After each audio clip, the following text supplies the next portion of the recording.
And now stand by for highlights from the Mike Douglas Show, recorded at 9 o'clock a.m. on this Friday, May 3rd, 1974.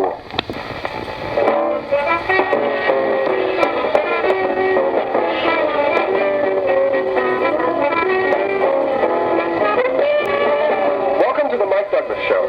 This is Richard Thomas, and I'm Mike's co-host this week. With us on today's show will be Shirley Temple Black, singing group The Bee Gees, Bobby Bear, and his son Bobby Bear Jr. We take a look at Japanese gardening with Lisa Gundry, plus a special interview with Janet Raymond, who believes she may be the daughter of Marilyn Monroe. Music by Frank Hunter and the band. And now, here's Mike.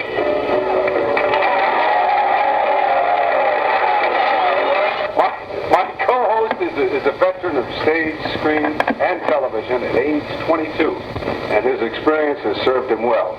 In 1973, he won an award as the most promising new male star, as well as an Emmy for his role of John-Boy on the Waltons. Let's welcome talented actor Richard Thomas.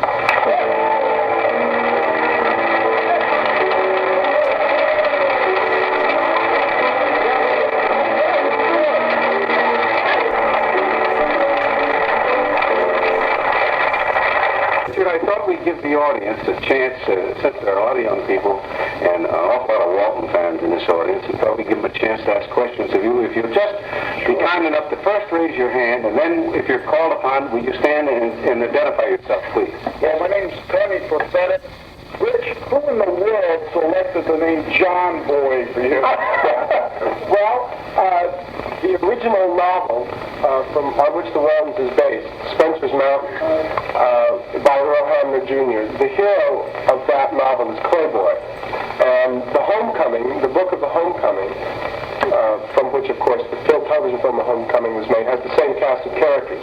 However, since another film studio owns the rights to those names, we changed the names from Clay to John. But that's a very common thing in the South and in many Appalachian areas for a father whose name is John to have the son named John-Boy or Clayboy or something like that.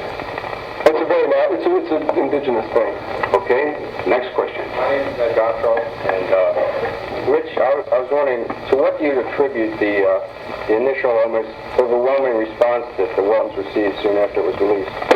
Well, a number of things. First of all, I don't think there was any other show on the air quite like it. It represented a segment of the population that is not often the subject of the entertainment industry.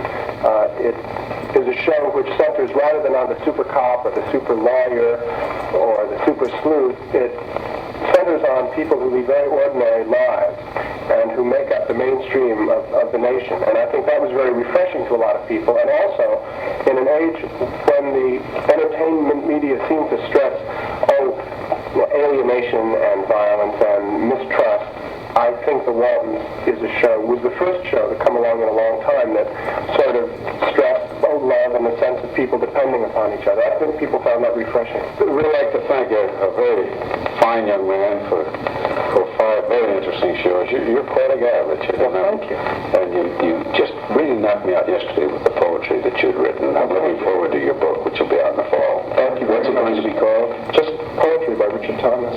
We'll look forward to it. Come back and see us again soon. May I? Yes, please. I want to thank all of you in the studio audience, especially the Central gang.